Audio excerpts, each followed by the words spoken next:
Good evening. My name is Kate Archard, and I am the guest host tonight for An Outside View. Tonight we're going to have some conversation and probably some laughs with our most recent political candidates in Brockton, and I would like each of them to spend a minute and introduce themselves to you viewers. I'll begin with you. Paul Beckner, lifelong resident of Brockton. I'm not sure it's going to take a minute. I could go on for maybe an hour about my life, but I'm running for Councilor at Large in the city of Brockton. I think Brockton needs changes in several areas. It's hard to pinpoint any one area. It's been a process of degradation that's taken place over better than a decade now, and I think that it's time that we start moving forward. Hi, my name is Ron Matta. I'm a lifelong resident of Brockton. I feel that the city needs change. We need new blood, with people with new ideas to help move the city forward and bring it back to what it once was. And I feel that I'm the only outsider in this race. All my opponents are insiders, and they will not make changes like I will. I think that we need change, and that's what I represent, change for the better. My name is Dick Zaccaro. I'm also a lifelong resident of Brockton, Democrat. I'm running for Ward 7 City Councilor. And I'd say to describe myself and my political platforms, I'm fiscally conservative, but yet socially amenable. And I want to see economic justice and social justice in the city of Brockton. All right, so gentlemen, we all met working together on a group called Brocktonians for Limited Taxation, a group that was started initially by Mr. Zaccaro and others, and Ron Matta. And tell us a little bit about why that group formed and what happened and what we've been able to achieve so far. Be glad to. We started about 2 years ago, and the primary objective was to hold taxes down in the city of Brockton, not only residential taxes, but commercial taxes. Our infrastructure is crumbling. I think what we wanted to get out, we did get out. We were successful last year in having the city council and CFO come up with additional $1 million that they reduced the tax levy from 2.5% to 1.5%. So this coming Monday, we'll be at it again, and this time we don't want to see one nickel increase in taxes. It's not a question if the money's there, we all know it's there, but it's where the money's being spent and how they're getting the money. And again, they're putting this tax burden on the taxpayers' back once again. It's not economic justice for the people. Sure. And Mr. Matter, you have been very much involved in the process as well? Well, yes, I started out by exposing what happened in the school department, and then I started looking into other things that are going on in the city. And I've been saying for a long time that the city has plenty of money. And I know Mr. Condon hasn't been truthful with the people. So I feel that we should have an outside audit, and this is what my main thing was, to have the city finances looked into and find out how the city really stands financially, because I don't think Mr. Condon's telling us the truth. And that was another reason for me to get into this. I want to follow up a minute. You mentioned about the school committee. Tell the viewers what the story of what you discovered and where that led. Well, back in 2009, the school department had a little scandal where they hired an unlicensed electrician, and he was shut down. They shut down the project, so a red flag went up in my mind. It didn't go up in anybody else's in the cities. I said, if they're doing this, what else are they doing? So I started looking into it and found out that they were doing sloppy bookkeeping, and they weren't keeping proper records, and on, and I finally got the Inspector General to come in and look at it, because I wasn't getting anywhere with the city You brought this to the auditing department? I brought this to the former mayor. I brought it to the present mayor, who basically covered it up, because I asked her to go to the Attorney General with it, and they refused. I told the school department, the school committee, the former superintendent of schools, none of them would do anything. I finally got two of the councilors to write a little letter to Mr. Brophy to ask him to look into it. And then they went to the auditor to get information from the financial officer at the school department. But I said to myself, the auditor is the girlfriend of the financial officer, I said, this is crazy. So I finally took it to the Inspector General. And the Inspector General Came came in, out with yeah. a, what was it, a 14-page Yeah. scathing report about some things that were being done Yeah, that shouldn't have been. Contracts weren't being, were given out without bids. The facilities manager was in business with some of the people he was giving contracts to. And also instructing the contractors he was in business with to do what they call bid splitting. Yeah. Which is to make up several different bills at a lower amount that don't need to be out to bid, Yeah. to give the appearance that they were actually out to bid. And didn't we have another contractor on the War Memorial Building do that and become federally indicted? Mr. Vassapolo? Yes. So there's a that's right. history and a pattern of Yeah. this type of behavior in Yeah. the city, and a reluctance on the part of the current elected officials to actually follow up and do anything. So I commend you, Mr. Matta, for follow-through on The that. thing that bothers me is that they have done nothing to this man yet. So if they don't do anything to this man, if they don't indict him or anything like that, he's going to get all his perks, his pay, his vacation pay, his sick pay, his pension. After doing all of that, I just don't think it's right, and I don't think they're going to do anything about it. And Mr. Beckner, you told me that you ran for positions in the past, and you're running again, so good for you, good luck. I like to see that perseverance. What is it that you feel you can bring in terms of change?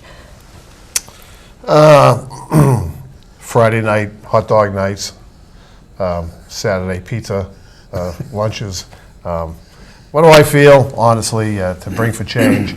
I think what is missing mostly in the city of Brockton, and has been missing for a long time, is getting the public's opinion on the issues.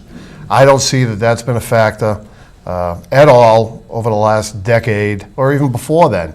It's what's been missing. It's missing not just in Brockton, but throughout the state and nationally. They don't get the input from the citizens, and when they do, they just seem to brush it away like it's inconsequential. It's very meaningful, and that's what leads to apathy. When you don't listen to the citizens, they feel like their voice doesn't matter, like they have no say in what's going on, when the fact is they do have a say, but they're giving up, okay? And that's what gives these people the power and the mindset that, look, we can keep doing what we want because nobody's watching. They're both working 2 jobs, husband and wife. The kids are working. They're trying to pay for school. There's a million things going on in their lives. We can pull the wool over their eyes over and over and over. Nobody's going to catch us. Nobody's going to watch us. And that is what's going on in Brockton. I'm scared to say. It's one issue that I see that could help remedy this is for groups like VLT, CCC, standing up and being a spokesperson for the citizens. Sure. and urging, like we are, to get the citizens more involved. Without that, without leaders stepping up to get citizens more involved, they don't have that individual voice. There's a quote that I'd like to mention, was from Robert F. Kennedy back in 1966, when he was addressing the students at Cape Town University in South Africa. And it relates very strongly to what's going on today in this country and in our city and in the state. When a man or a woman stands up for an ideal or acts to improve the lot of others or strikes out against injustice, they send forth a tiny ripple of hope. And crossing each other from a million different centers of energy and daring, those ripples build a current that will sweep down the mightiest walls of oppression and resistance. There, I did it. I had it Very memorized, good, but- very good. Thank you very So much. Cape Town, South Africa, isn't that where apartheid was happening? Absolutely. Of course, we don't have that going on. We in don't have Brockton. an entirely white male government for the most part. We have a woman mayor, and where minorities and people aren't encouraged. Where I feel that really relates is that we do have oppression and resistance. Resistance to change, resistance to the people's voices, and listening to what the citizens really want. And that right there is very meaningful. You have to. That's why that quote it means so much today, because it's going on everywhere, and the individual voice is being lost. And when someone does stand up for an ideal or for change or for injustice, you are sending forth a ripple of hope. And people feed off of that, and that's what it means. And that's what's going on with the BLT CCC. I think a lot of people have misconceptions that everybody's radicals that's involved in this little movement that's gaining momentum. And that's not the case. I want to transition a little bit and ask Mr. Zaccaro, your background is in finances. You're a financial advisor, you do financial management. You've had the opportunity to look for the past 3-4 years at the city's financial statement. Right. What are some of the key things that you noticed happening as trends in the city? What did you notice? Well, I think, first of all, the system's broken. It's out of whack. They're sending us mixed signals and messages. When you have the CFO, John Condon, coming out and making a statement that the residents of Brockton can afford another residential tax, property tax, more than the city can afford not to have one, there's something wrong. The demographic makeup of the city, the average family income is only $46,000. However, we have one of the highest residential and commercial tax rates in the entire state. So the numbers aren't adding up. The budget he's submitting to the councils to review, that doesn't add up either. I mean, he's calling for a full 2.5% tax levy, and it's a question of, yet he comes up and says, and by the way, we want pay raises for our department head, city employees, including $8,000 pay raise himself, after he makes a statement saying we're not in the best of economic times. I mean, it's ridiculous. Then you take a look at what's going on behind the scenes to the special interest groups, again ignoring the economic hardships of the people of the city. We're spending $6 million a year to fund the desal plant. We're not getting a drop of water in return. We're spending another $1 million a year to fund the Brockton Rocks baseball stadium, paying for the electrical bills and water bills. I don't see the city paying for our bills, but yet they attach 680 liens on the poor people's homes due to faulty water meters that should have been replaced. And Mr. Condon again had a $5 million surplus in the water account, but he made a decision, a conscious decision, not to replace those meters that would have prevented all these troubles. Why did he do that? Why did there was Because $5 million in... I'll tell you the bottom line why he did that. Instead of, he invested it on Wall Street instead of on Main Street in Brockton. And the reason he does that, because his primary objective as CFO is to make sure we have a good balance sheet for his bond credit rating. Yeah, I'll give him credit for that. We have a AA credit rating, which is good. So if we have to go out and borrow for money, you pay less in interest, but it's at the taxpayer's expense. And the quality of life. If we're not fixing, everybody is walking around. I use the analogy of my neighbor, Mr. Anderson, who was a federal postal worker, and he was on a pension, and he got a check every month, which he cashed, and he stuffed it under his mattress. And he lived in filth and squalor. And when they went in there to clean the place out, he had hundreds of thousands of dollars stuffed around the house, yet he lived in filth and squalor. It didn't do anybody any good, and his quality of life was horrendous.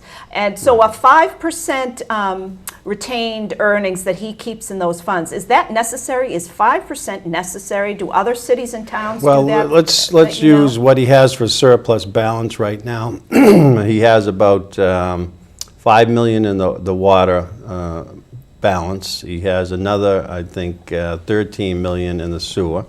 He has $125 million in short-term cash investments, which 29.2 is unrestricted, a free cash, meaning he can spend it where he wants to. Now, the Department of Revenue says it's prudent to carry 3% of cash. Okay, so there's a 2% margin there that he could very easily be using for the good of the city. Not to mention the stabilization fund, where they have $7.7 million, and every year he keeps rolling this money time and time again. Oh, we have to save it for in case we have a bad winter.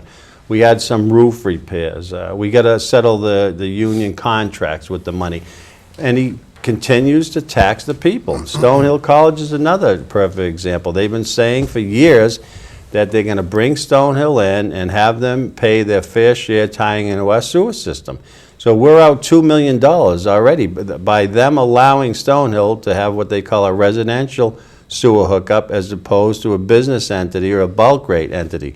So every year, we're losing $200,000, but yet they put liens on the poor people's homes that can't afford to pay their bills.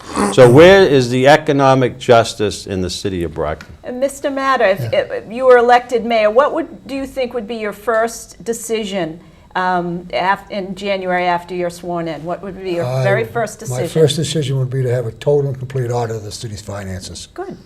And my second thing would be to retire Mr. Condon, Okay. because I feel that that's the best way to cut the tax rate, Okay. because I don't think he keeps going up, and I don't feel he has to. In regards to Stonehill College, I presented the city solicitor and the city council with a ruling by the Massachusetts Supreme Judicial Court that said that a open-ended contract can be terminated by either party with notice. Sure. So all they have to do is send a letter to Stonehill College saying in 30 days, you're going to start paying bulk rate. They won't do it. And Mr. Nazzarella, who works both for Stonehill College and the city, ruled that it's an illegal contract till 2016, which isn't true. Sure. You know, he goes against the Mass Supreme Judicial Court. Well, he convoluted the law that said most contracts can't go past 20 years, and Yeah. he told the council that it in fact had 20 years on it legitimately, yeah. which is not the same thing. Yeah, it's not. He wasn't being truthful.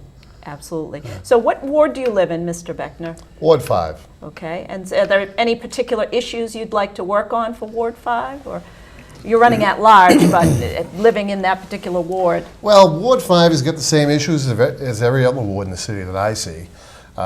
There are, it's a big zone for businesses, which you find up on the west side as well, up in the Ward 1 area. But there's a lot of vacant buildings. There's so much room for growth on the east side. I mean, it doesn't look bad. It's not a bad-looking area, but there's vacant buildings everywhere.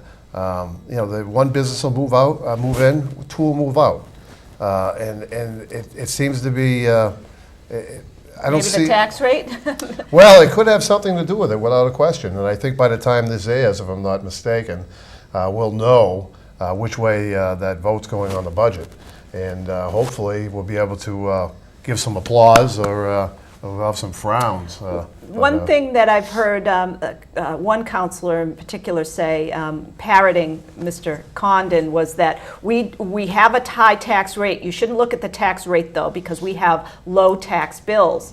And that's based on the premise that we have low value in the city. The reason why they're a low bill is because when you take the price per thousand on these homes. What do you think it will take to bring the values back up for homes in the area for Brockton? Fixing the infrastructure, number one. The roads, in particular, are horrendous throughout the city. And just a couple of weeks ago, during the budget meetings, I think it was conveyed to Mr. Thor's while he was up talking about his budget for the DPW, that the state had cut the Chapter 90 funding, which goes directly to fix the roads in the city of Brockton, from $3 million to $1.5 million. That was a terrible thing to hear. Dick mentioned our bond rating being at AA. I thought it was AAA. It's double A With now. our roads, I thought, being a taxpayer and a homeowner in Brockton, you get free towing along with a AAA rating. Yes. AAA. Right. And the other thing we have to do, Kate, is we have to make our streets safer. We need more police out there patrolling. We've had a recent rash of increased crime rates. We have to, I think, lower our residential and commercial tax rates and attract businesses to come in and rebuild our infrastructure. You don't bring in more business by cutting on the growth factor. You decrease the taxes and offer them tax incentives. Keep their property valuations the same for 10 years. That's how you grow a system. And I'm in Ward 7 where I'm running, and there's some problems there. With the park, the right? park The park is a in my disgrace, ward, right? And the golf golf course. is a And disgrace. also, I'm Melrose trust fund Cemetery. commissioner for the mayor. And D.W. Field was quite a humanitarian. He left the city millions of dollars, the land up the park, the land for the golf course, and Melrose Cemetery. And who controls that money? The CFO controls the money, where it's going, and the city council as well. The department heads come to them, they make a budget out, and they appropriate money back to them from the general revenue fund. But the problem I have, they should have revolving accounts. So let's take DW Field Golf Course. They were generating $1 million a year in revenues. And what had happened What do they is, generate now? it's way off now. The membership's off because the quality taken of the care of golf it. course Golf is course is diminished. So what they should do is a positive entity like the golf course bring in $1 million.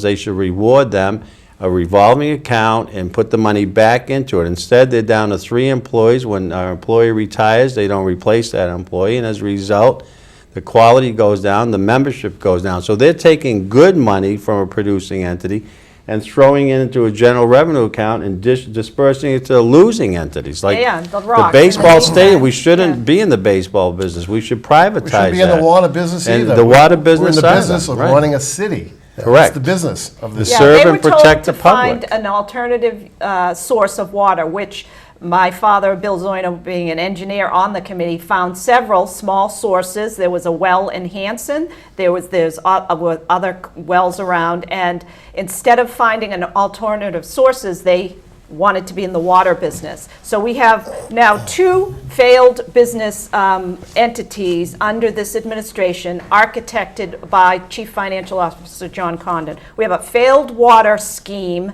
and a failed baseball scheme. And I understand there's another business that a candidate is touting as a moneymaker for the city. Have you heard about that? A supposed power plant that is supposed to make money I for the was city? just going to bring that up. Right. It's being speculated around the city that the power plant can be, the desal plant can be purchased for $60 million. Well, I had the good fortune to sit down with CFO John Condon a couple of weeks ago. He was gracious enough to spend over 3 hours with me and another gentleman, and we're going over the budget.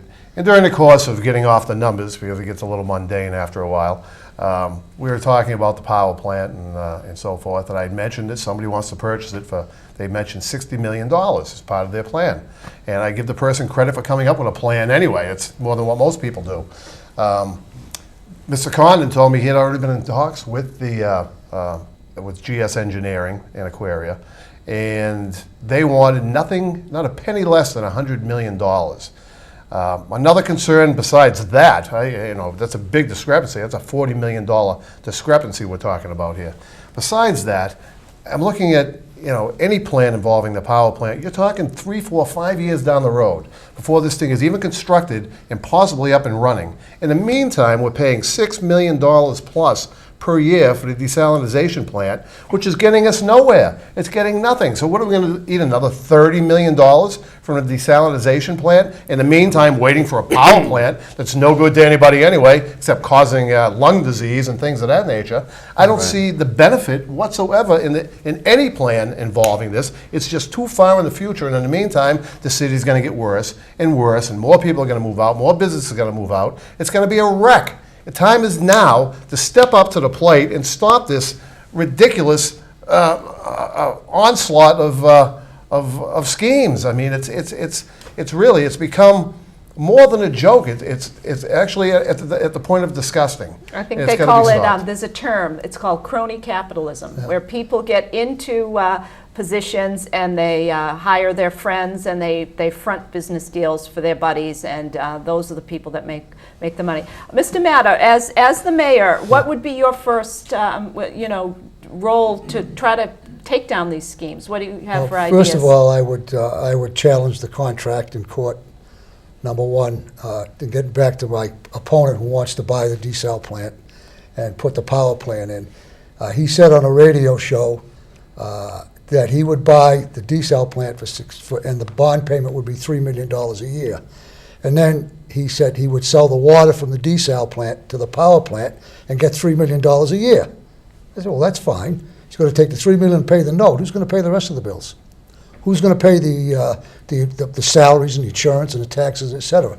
It's not feasible. No, it's Yeah, it's- what we call barroom economics, Yeah, where basically, people yes. sit around Yeah, the yeah. barroom and Yeah. cast aspersions Yeah. when they don't have an economic background Yeah. or any sort of a business acumen. They're failed business people. Yeah. One point I'd like to mention, Kate, that you brought up, and I do not agree with the CFO, when he said we have a high tax rate, but we don't pay high don't taxes. have a tax bill. We don't have a That's high tax bill. obfuscating it. I disagree, because the average home in Brockton right now is assessed at $184,000, so the average residential tax bill is $3,100.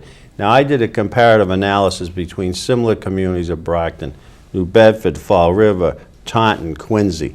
Those communities, a house appraised at $184,000, the people are paying hundreds, if not thousands of dollars less than Brockton. A lot Right, less. I agree with you. It's Right. illogical to The- say Right. one and not the And other. I also did a comparison of the Quincy budget versus the Brockton budget. You're talking a city with just as many people as Brockton, 92,000 and 92,000 plus. Brockton's got 93,000 plus. They, over the period of 2010 to 2012, the city of Quincy, on the average, raised their tax rate by $95. Well, the average taxpayer paid in their bill an extra $95. Over what during period the of 3 time? years, During 3 2010 to 2012. Brockton, on the other hand, the average taxpayer, their bill had gone up $450. That's ridiculous. That tells me there's an issue. There's a That's big ridiculous. issue Of here. course there is an issue. I think the big issue too is that what are they doing with that money? They're not improving the infrastructure. Right. They're not hiring Their policemen, they're argument, not the hiring argument to me firemen. was, oh, they live on the water, they have waterfront, nice restaurants. Well, we had nice restaurants one day too. Yeah. We don't have them now. We had a park and a beautiful All municipal kinds of golf nice course. things. Yeah. Now what do we have? We got a crumbling Yeah. infrastructure. We got a building, the Enterprise building. You could drive by and it says Enterprise, nice. And on the other side it says WCAV. It says WBET. Two nice radio stations, but we don't have them anymore. We don't even have the Enterprise. They're in some suite up on Belmont Street. A couple of guys in there, and then they're in Pasella Park and Randolph. Okay, there's a couple of locations there, and the Boston Globe's printing the paper.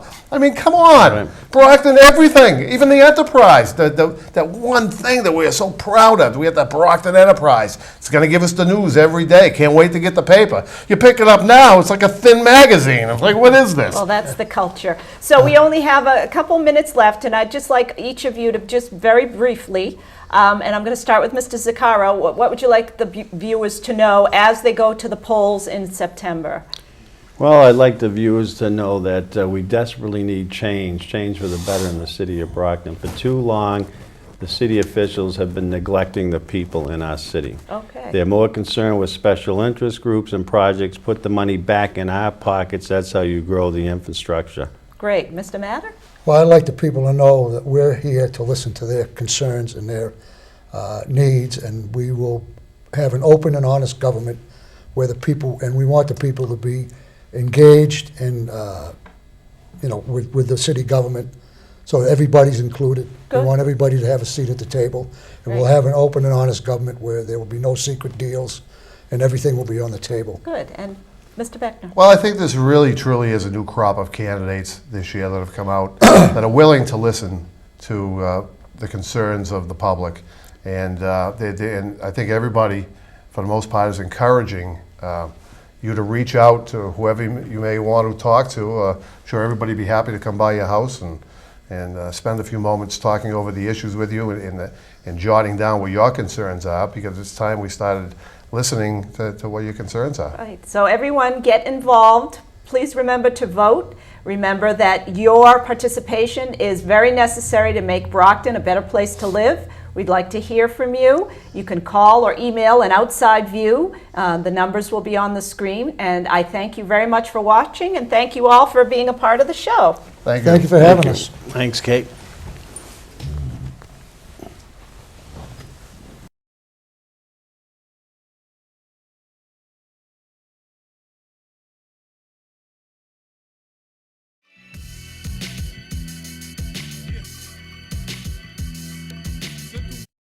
I think someone at my friend's school has this thing called autism.